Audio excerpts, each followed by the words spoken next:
I want to express my gratitude to each of you for the interest that you've manifested by your presence here today on issues and questions that are of great concern to the brotherhood as a whole. We're not here today simply investigating what one individual says for the sake of examining what one individual says. We're dealing with principles that may have been enunciated primarily by one or two or a few individuals, but principles which are finding their way out through the brotherhood and into congregations, where some of these principles that I believe to be false and others believe to be false are actually causing division and disruption and heartache and heartbreak. And so let us not have the idea at any point in our discussion that we're simply making an investigation of what some one individual might have to say. I think that we recognize that Rubel has been the focal point of discussion in a great deal of this simply because he has been the primary spokesman. But what we're dealing with would be the same had it been spoken by someone else. We're not dealing primarily with a matter of personality. It doesn't make any difference who said it. He happens to have been the one who has gone out to the Christian church encampments and forums and unity meetings perhaps more than anyone else, or the one who has written more on it than perhaps anyone else, and therefore who has become a spokesman for a point of view. But I believe that we're allowing the matter to get out of focus altogether if we bring this around and try to centralize it in on a person. And I feel to some degree that is what Brother Shelly has done in his discussion both this morning and this afternoon. A great deal of what he has had to say has been in the nature of personal testimony about what he thinks and about how he feels and about what his experience has been and about how he has been abused and about how he and others have been mistreated. And I think in so doing, he has taken the focus away in this discussion from the place where it rightfully belongs and where it ought to be. It doesn't make any difference if I have been abused. It doesn't make any difference if I have been mistreated. It so happens that I have received a certain amount of criticism, and in a few cases perhaps even the loss of some that I considered friends because of the fact that I have opposed what Rubel has said. But I don't pitch this discussion on that basis, and I think he errs in trying to pitch it on that basis in reverse. He tries to talk about his personal experiences to such a degree that it seems to bring all of the discussion in and all of the focus in upon him as a person or him as an individual. And I set out from the very beginning, and Brother Woodson set out from the very beginning, what we verily believe to be the truth, that even though we may refer to him by name, because he is the spokesman, and he has become the spokesman, and he's done that on his own. He's done that voluntarily. Nevertheless, our remarks are not directed at him personally. We're dealing with a philosophy. We're dealing with a teaching. We're dealing with a theory on fellowship. Make no mistake about it, which has made inroads into many congregations throughout the brotherhood, and that has divided in some cases and threatens to divide in others. So let us pitch the discussion where it rightfully belongs, not on any individual, not on any person. And let us not deal with it to the extent or to the degree that we utterly personalize the discussion and see it only in those individualistic terms. Let us realize that we're dealing with points that have been advocated publicly. We're dealing with doctrines that have been pronounced upon public platforms. We are dealing with theories that have been advocated and advanced far and wide. And it is to those that we should be addressing our attention, not to the status or the situation of any single individual.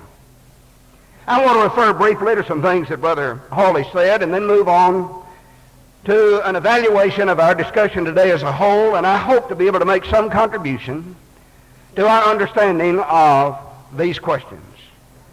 Brother Hawley said in the first few moments of his address that instrumental music is not the only issue of concern among our brethren. And he suggested that perhaps I had left that impression. If so, I did not mean to do so. I did say this: it is the crux of our discussion today.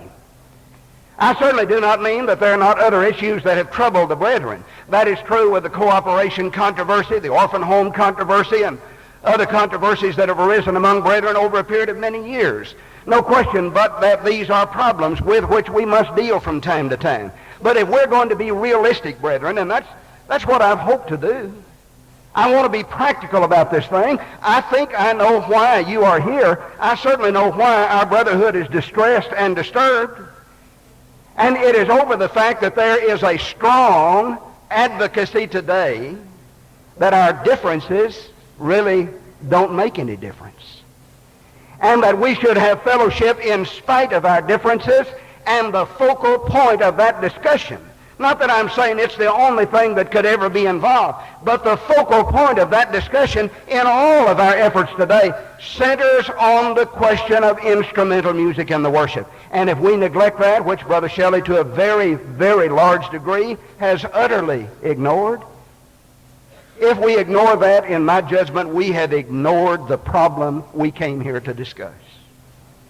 And then Brother Hawley said that it's an old tactic to prove guilt by association, and that he did not want to be judged by what someone else said or what someone else believed. And he mentioned, of course, what I knew was the sore place that I'm sure he was concerned about. He said, I don't want to be judged by what Ketcherside said. Well, let me point out, this is not guilt by association. Guilt by association is when I endeavor to tie someone to a disreputable figure without showing what that person himself stands for or believes. That has not been the case here. Should not be, and I would not want any part of that. But if a person teaches the doctrine of John Calvin, it is not wrong for me to say, here is what Calvin stood for, and here is what this individual is teaching today. That is a perfectly proper manner of evaluation of a position or a teaching. If someone begins to take up the position of Joseph Smith, who founded the Church of Jesus Christ of Latter-day Saints, or the Mormons, on baptism for the dead, and uses the very same arguments that Smith does, there is absolutely nothing improper or sinister about saying he has adopted and is advocating the position that Joseph Smith held, and to show the likenesses and the similitudes that exist. And I submit for your consideration that, in fact, Brother Shelly in particular is following the Ketcherside doctrine. About all the difference there is terminology. And in my book on how do you spell fellowship, I have given a good many arguments that are made by Brother Shelly, most of which he has made here today, and then have also quoted the statements from Ketcherside to show that 25 years ago, Brother Ketcherside not only was making the same arguments, but very largely making them in the same phraseology. Brother Shelly says, I don't believe Jesus died for the question of instrumental music. Ketcherside said, Jesus did not die to establish an anti-instrument party. Brother Shelly says 1 Corinthians proves the idea of levels of fellowship. Ketcherside said the book of 1 Corinthians shows the idea of unity in diversity. And so they call their theories by somewhat different terminology.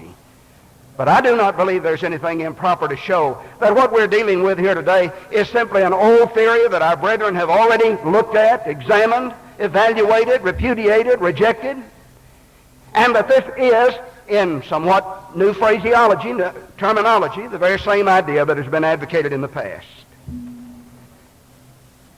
I want to make some observations about what I think may have come out of our discussion today, and I invite your consideration of these things. First, I want to point out it can no longer be seriously suggested that Brother Shelly has been misrepresented. There have been some in the past who have said, I don't believe he really teaches that, and I think it is because they have known what he stood for in the past, and they had heard him speak, or they had read his books in the past, and it was a hard thing to say that I can accept the fact that he's teaching something entirely different to that now. But if anybody has ever accused us in the past, and some have, of misrepresenting what Brother Shelly has said and what he has taught, I think that day is forever past. Because we have read from his statements today, and he says, I'm not going to defend myself. I'm not going to defend what I said back there in the past. But some of these statements were made less than 60 days ago. They don't represent something that he said back yonder in the past that he says he's learned better now. These represent his current statements. And I think it is somewhat tragic that he does not hesitate to defend these statements when he speaks to Christian church audiences. That's where they were spoken. It is only when he comes before an audience such as this, comprised primarily of those who reject the use of instrumental music in the worship, that he has said, I'm not going to address what I have said, and I'm not going to deal with those statements that I have made. And with reference to his statement that if the elders of the church introduced the instrument of music next week, he would not condemn it, he would not divide the church over it, all of that he said today about running roughshod over the elders, he said to this audience, but he did not make those statements when he uttered this declaration before a Christian church audience. He did not tell them, I simply mean to respect the authority of the elders. And I would suggest further that elders have no authority to teach false doctrine. And that it is not riding roughshod over the elders to resist a doctrinal defection from the truth at all. And therefore, the point does not stand. He has confirmed today what we have understood him to be saying. He has stated that he has repudiated his past views, and I believe that was the expression that he himself used. And that should clear up what he said in his book in the introduction when he said, in rethinking my own beliefs, I am not aware of having moved away from any fundamental doctrine I have held since late adolescence. Now that's what he told us initially. He said he had not changed in any fundamental doctrine. The only thing he had changed in was in attitude or in mindset. But when we read his statements back there where he opposed instrumental music in the worship and he opposed fellowship with those that bring in authorized innovations, I did not see anything wrong with his attitude. He spoke in the very same way that he does now. And so it appeared all along that it was not simply a matter of attitude, but today he has removed all doubt and has made it known to this audience and to all others who are interested, it is not merely a matter of attitude in which I have changed. I now repudiate that which I once believed and those principles for which I once stood. It is different. And then in the second place, it is obvious that Brother Shelly has a jaundiced view of those whom he once considered sound, and a condescending view toward the church as a whole. His speech, for example, this morning, he said, I do not seek to be the hero for the cause of truth, justice, and the Church of Christ way. He referred to the fact that he was not concerned about his image among the Yellow Pages Church of Christ. And I have documented in what I have written, and I will not attempt to deal with it on a fuller basis here, that in his book he presents repeatedly, over and over, and consistently a sectarian view of the church. And then in the third place, brethren, I think it is important for us to recognize that personal testimony is no real answer to substantive issues of concern to brethren. Brother Shelly has given his personal testimony. He's talked about, I've been wrong. I need the grace of the Lord. I'm searching for a place to stand. I'm not here to defend my statements of the past, and I realize it's not my mission to defend Rubel, but to preach Christ. And so much of what he has said has been personal testimony. But whether all of this is good or not, or true or not true,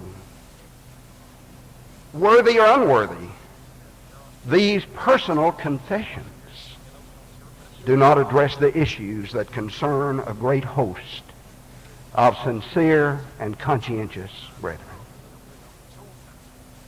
I do not believe that these personal statements alone meet the needs for which this forum was planned.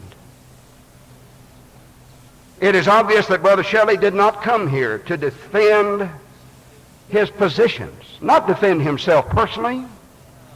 That's not the purpose of our coming, and no one of us ever thought so, certainly not any of us who participate. But we're dealing with ideas, we're dealing with philosophies, we're dealing with positions, and they ought to be dealt with. Our brethren deserve to have these matters dealt with. But it is clear now, having heard all of the speeches that he will make, that he did not come here to deal objectively with these serious issues confronting our great brotherhood. Basically, he has read to us two manuscripts prepared not in light of this particular meeting, but which he has delivered at other places or written as articles in journals. And then he refers to the Corinthian argument. And he says at Corinth there were many of those that differed and disagreed, and there were problems at Corinth, and yet they were still the church of God. And so it is possible for us to have many differences among us and still to be in fellowship and remain together. But what he fails to recognize in this connection is the book of 1 Corinthians was written to correct those problems, not to suggest toleration and acceptance of them on an ongoing basis. And even he cannot seriously believe that the book of 1 Corinthians is parallel to what he proposes today. For example, he has proposed that we invite Christian church preachers to come and to exchange pulpits with us.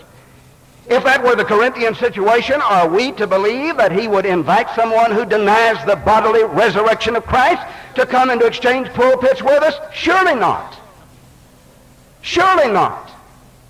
And it is not parallel with what happened in the Corinthian experience. The Scriptures allow a period of teaching before termination of fellowship, but the Corinthian epistle was never intended to justify a situation where false teachers have split the church and maintained that division for more than 100 years. Are we to be told that the Christian churches today, with their practice and their advocacy of instrumental music and their continual driving of a wedge of division among the churches, are in the same situation as someone who is in need of some further teaching or some patient instruction? That simply is not a proper use of the Corinthian epistle. And that does not justify the position for which he is pleading. And then it is interesting that he calls his position fellowship without compromise. But that is a misnomer, because it does involve compromise. It does involve serious compromise. There is no way to accept his view without having compromise. Here are some statements that he made in the Hillsboro, Ohio meeting just about 2 months ago.